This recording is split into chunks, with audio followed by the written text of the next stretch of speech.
tanong, saan kadalasan nilalagay ng tao ang pera nila? Usually, ang sagot sa bangko. Pero alam mo ba, may tinatawag tayong inflation rate. Or ito yung pagbawas ng value ng pera ng tao. At ang inflation rate sa Pilipinas ay umabot po ng 7% just this year. So, ibig sabihin, nabawasan na pala yung savings mo ng 7%. Pero may tinatawag tayong interest rate. So, magkano nga ba ang interest sa bangko? Alam mo ba?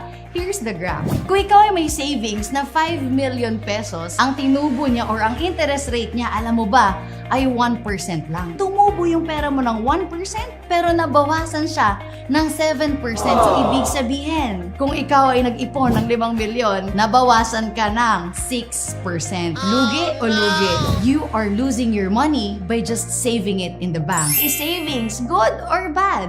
Ikaw na nagsabi, yes. Kaya, don't let your savings be just savings. Question, marami bang natutunan? Yes.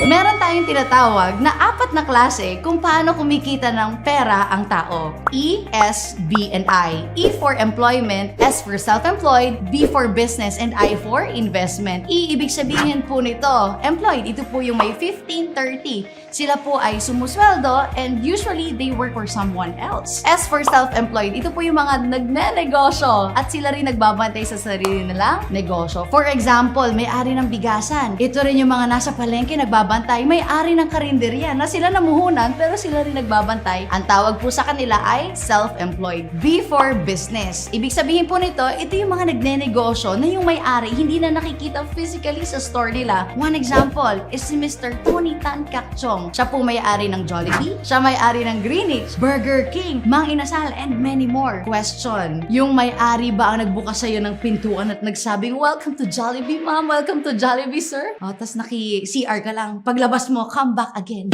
Siya ba yung nagganon sa'yo? Hindi na. Pero question, kumita ba siya? Yes. Diba? So, ang ibig sabihin, yun pala ang real business as per Robert Kiyosaki. Now, may tinatawag tayong I or investment. Ito yung naglalagay ka na lang ng pera at tumutubo na lang siya. Alam niyo ba that 95% of the people, they choose employment and self-employment. Only 5% lang ang pumipili ng business and investment. At alam niyo ba, pag lahat daw ng pera sa mundo ay pinagsama-sama mo, only 5% of that money ay pinaghahatian ng 95% of the population. And the rest, 95% ng money, ang nag-e-enjoy po is the 5% of the population. Ibig sabihin, kakaunti pinaghahatian ng marami. At yung marami, ine-enjoy ng kaunti. Question, saan mo gusto makihati? Sa 95% or sa 5%? Of course, gusto mong makihati sa 95% ng kayamanan. But ang tanong, Pearl whom? Ang sinabi sa akin ng mga magulang ko, anak, mag-aral ka na mabuti para pag-graduate mo makahanap ka na magandang, trabaho.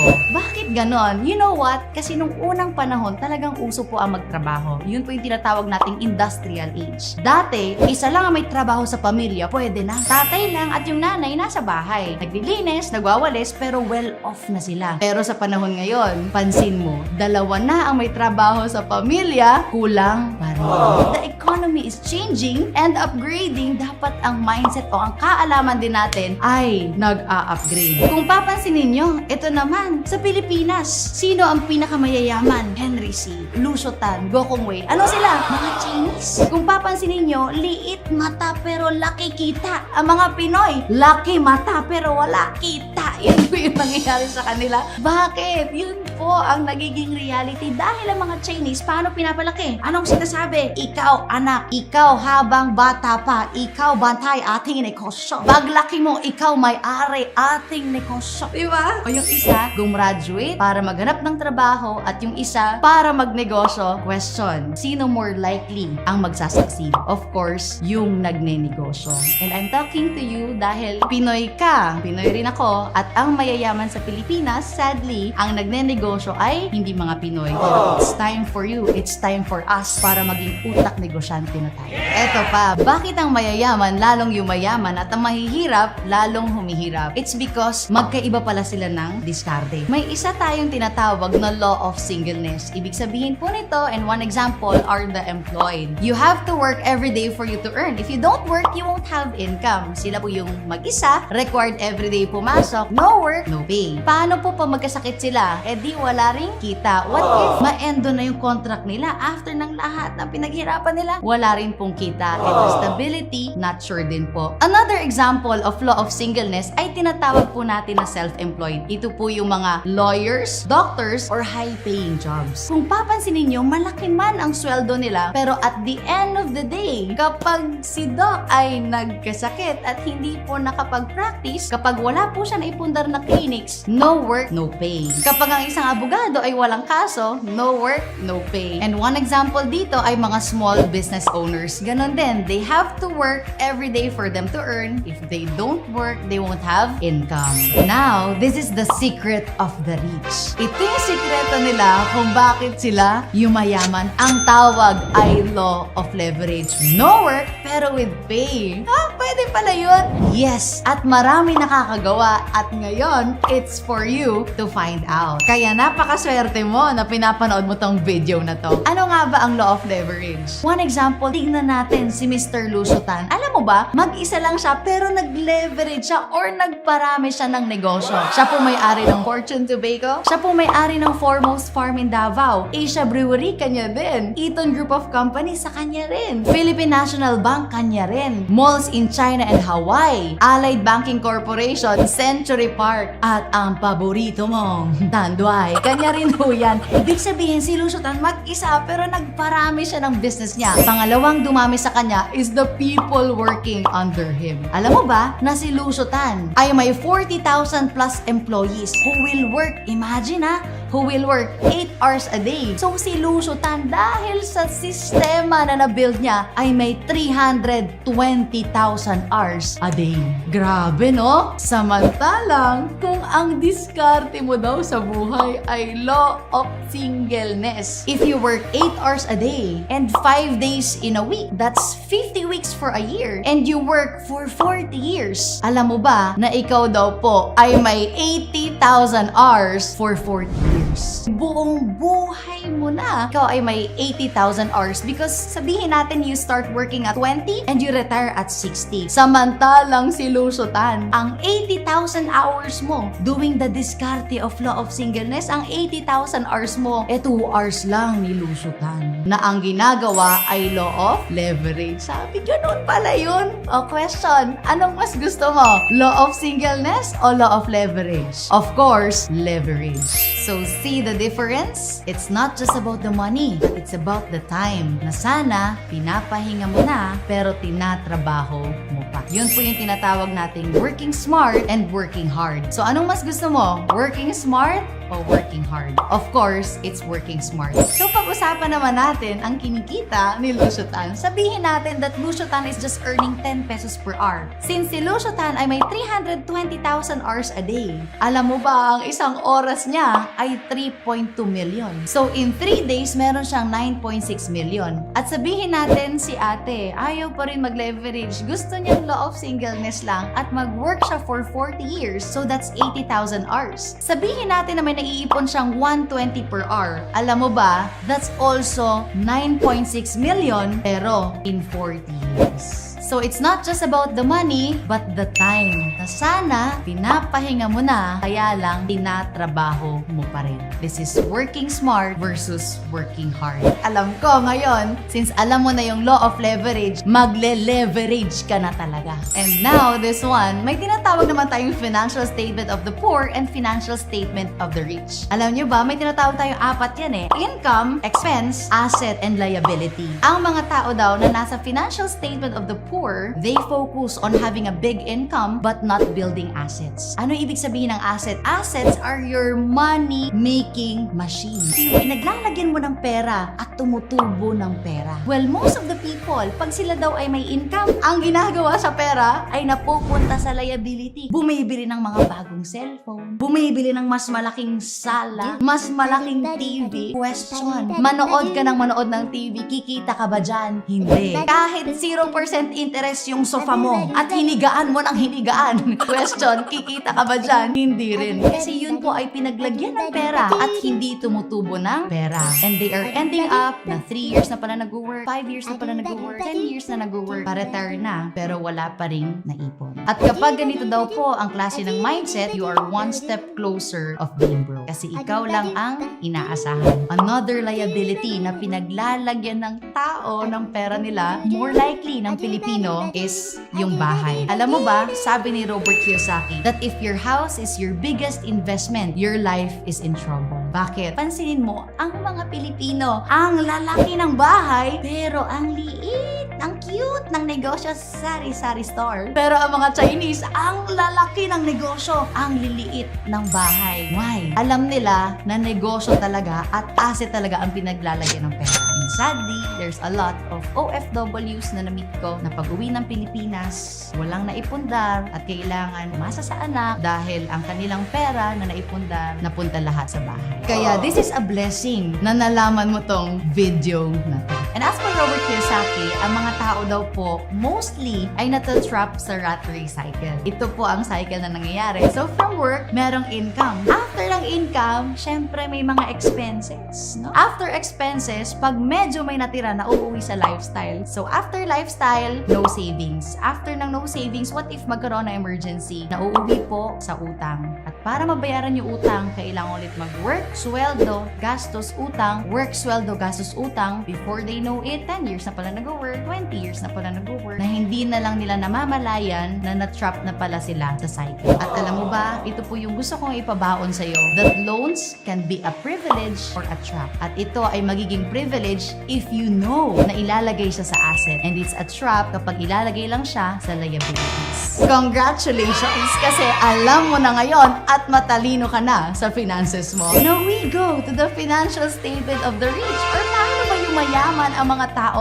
Ano ang roadmap nila? Sila po, they focus on building assets, not just on having a big income. Yun din po yung nangyayari. Pag may extra silang pera, nilalagay po sa asset. Or tinatawag nating money-making machine. Tignan mo ha, pag nilagay mo sa asset ang iyong pera at nag-generate ng income, question, ilan na ang magiging source of income mo? Eh di dalawa na. Pag mas malaki na yung income mo, ilagay mo ulit sa asset, magiging 3 na yung source of income mo hanggang maging 4 na, maging 5, hanggang marami na. And time will come na mas malaki na ang kinikita ng asset mo than of your expense. At sabi nila, pag maliit ang kumot, matutong mamaluktot. Pero para sa akin, bakit hindi ka na lang magsipag para makabili ka ng mas malaking kumot na kasyang-kasya ka, pati pamilya mo? So, imbis na ang pinapaliit ay yung expenses, ang pinapalaki mo dapat ay yung pumapasok na income. So, ganyan po mag-isip ang mga taong nasa financial statement of the rich.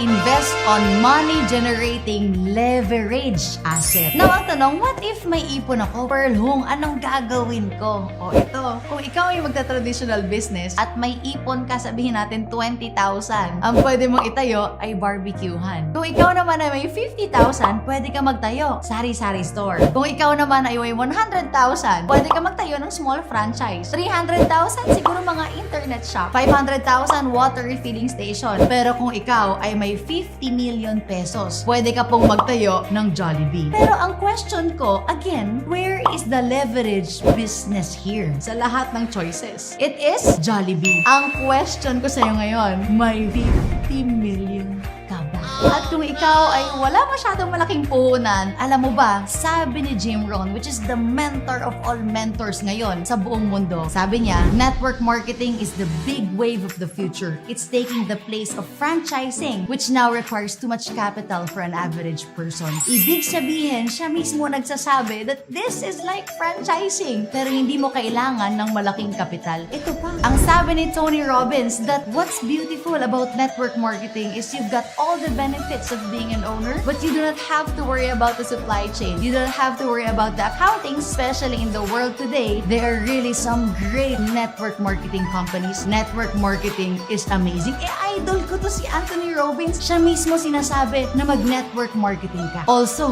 Robert Kiyosaki, pag nakikita mo yung National Bookstore, mga bookstore, #1 best-selling when it comes to finances, when it comes to business advice. Robert Kiyosaki, alam mo sabi niya, if I had to do it all over again, rather than build an old-style type of business, I would have started building a network marketing business. Itong mga taong to, great personalities, are really telling you to do network marketing. At alam mo ba, sa Pilipinas, it's already a unit course in LaSalle and a 4-year course in Chicago, Illinois. Nowadays, people are very open and very aware that network marketing is the best business that they can do. Pero disclaimer, hindi lahat ng network marketing okay.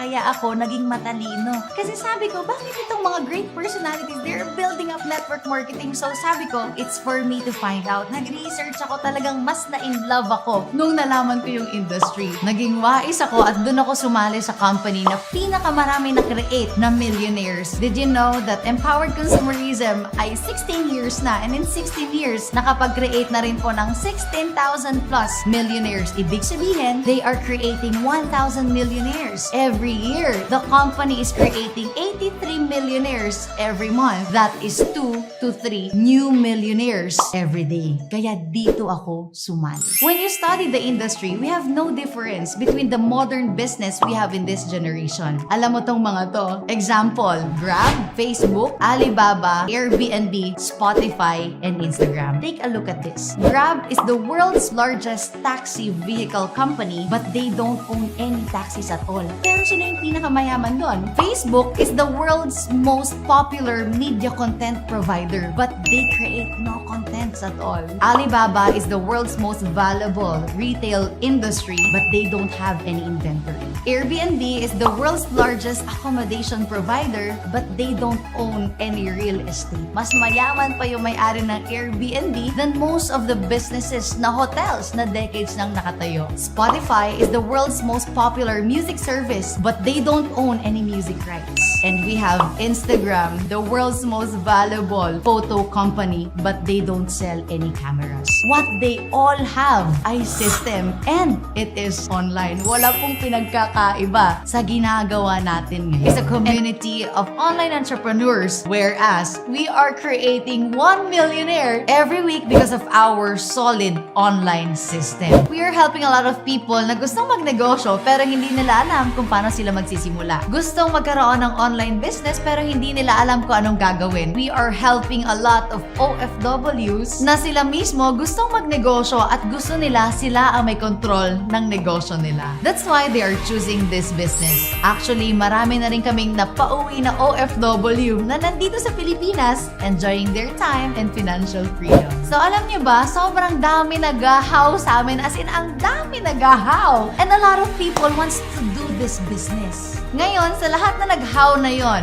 you will present the business. We will give you the scripts, we will give you the tools. Sobrang dali ng gagawin mo. And once they join, you will earn 6,000 pesos. What if sa isang araw, merong dalawang nagjo-join sa'yo? Meron kang 12,000 pesos. That's why a lot of people are considering this business full-time. They are leaving their jobs, they are closing their businesses, at ito na yung ginagawa nila. Kasi ang laki nga naman ng kitaan. And with Elite's Empire, hindi ikaw ang lalapit sa tao, tao ang lalapit sa'yo. Now, paano ba sumali? You just need to purchase your account with only 29,990. Napakaliit ang puhunan natin and you can start earning your leverage asset. Anong kapalit nito? Magkakaroon ka ng insurance worth your money or even more. This business is good, lalo na para sa mga nagtatrabaho. Kasi kung ikaw ay nagtatrabaho at magkakaroon ka ng negosyo at hindi online, medyo masakit sa ulo. Pero ito, it's online. Ibig sabihin, you can monitor your business 24/7. Lahat ng inventory mo, encashments, yung mga taong pumasok sa'yo, lahat ng transactions, mamomonitor mo online.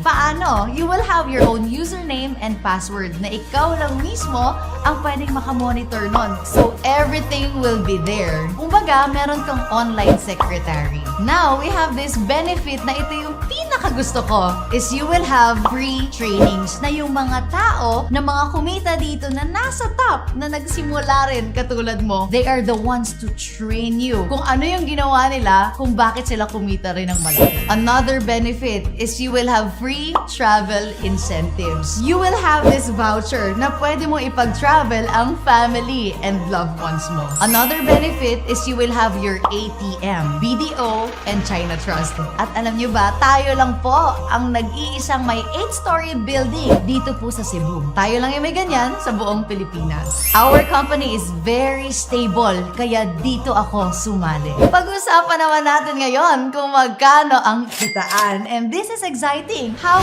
to earn. So you need to leverage yourself. At alam mo ba, ang iyong 29,990, magiging 3 accounts yan. So you need to form 4 groups. Sa dami-dami na nagahaw, ang sabi ng company, once you have 1 account on your left, 1 account on your right, magmamatch yon at meron kang 1,800. You have 3 accounts. Ibig sabihin, yung tatlong ito, pwedeng mag-18, 18. So take a look at this one. This is your account 1, 2, 3. At sabihin na natin, nalagay na natin yung 4 na tao. So this is A, B, C, and D. So si account number 1, magmamatch yan si A kay B. So meron kang 1,800 at si B kay C. So another 1,800 din. Diba, meron kang account number 2. So si account number 2, may sarili din siyang left and right. So meron din siyang 1,800 and kay number 3, another 1,800 din sa kanya. So aside sa match sales bonus na 1,800 sa tatlong accounts na may direct referral bonus ka sa 4, so ibig sabihin meron kang total of 31,200 sa 4 lang na napasali mo. Sa daming taong nagahaw at sa daming taong gusto ng opportunity. O diba, madali lang? Kaya sumali si A, B, C, and D kasi gusto rin nilang mag-leverage in this asset. So ibig sabihin, dadami sila. Si account mo 1, 2, and 3, magwa-18 na magwa-18 ng 18 ng 18 ng 18 hanggang dulo yan. They get their first million in 3 months time. Yung iba 2 months time. Who knows? Ikaw na yung next. At excited kami para sa'yo because it's your chance to do something in your life right now. Kaya ikaw ay nanonood nito!